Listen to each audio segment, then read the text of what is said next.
L'histoire du Swiss Tech Convention Center a duré 8 ans et c'est vrai que ça a été une aventure absolument incroyable. C'est un défi et puis c'est en même temps aussi un rêve qui devient réalité. C'est un bâtiment d'une très grande complexité, donc il a fallu faire appel à énormément de compétences. On a travaillé non seulement sur le centre de conférence, mais également sur tout le quartier nord, donc avec tous les logements d'étudiants. Donc c'est un bout de ville qu'on a construit ici. Comme ce Swiss Tech Convention Center est sur le campus de l'EPFL qui est à la pointe de la recherche, il nous était totalement important de faire de ce centre un laboratoire vivant du futur des congrès. Alors nous avons choisi dans tous les domaines des options les plus avancées technologiquement. D'abord, ce centre est vraiment à la pointe parce qu'il est extrêmement modulable. Cette salle de 3000 personnes ici peut se découper en 3 salles.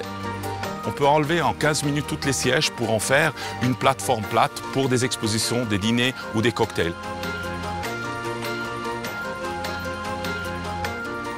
Au niveau du toit, au niveau de l'enveloppe, l'écrin, donc les architectes étaient très audacieux, donc il a fallu trouver d'une part des entreprises capables de matérialiser ces écailles qu'on voit aujourd'hui briller, et puis bien sûr, en termes de structure, pouvoir faire porter l'ensemble de manière statiquement très solide. Avec des technologies dont on n'avait pas connaissance ou jamais pratiquées en Suisse, voire en Europe.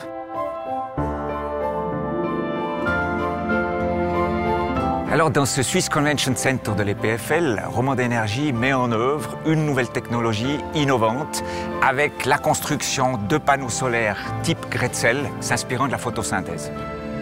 Nous avons créé ici un des plus grands parcs solaires de Suisse et avec cette nouvelle façade Grätzel, nous participons à la recherche, au développement, de telle manière à tester ces nouvelles technologies. Donc d'un côté, on a le Swiss Tech Convention Center et de l'autre côté, nous avons le centre de logement qui est vraiment un grand bâtiment avec environ 500 chambres et un centre commercial.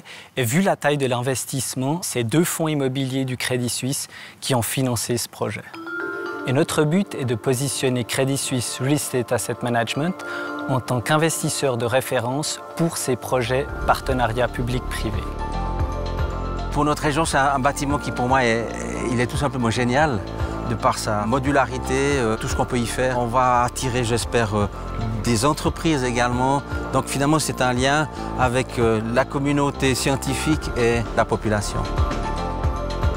La place de ce centre dans le futur de l'EPFL est justement d'être le premier centre de congrès qui est intégré dans un campus de recherche et finalement d'être la plateforme de communication et d'échange pour nos grands projets de recherche comme le Human Brain Project.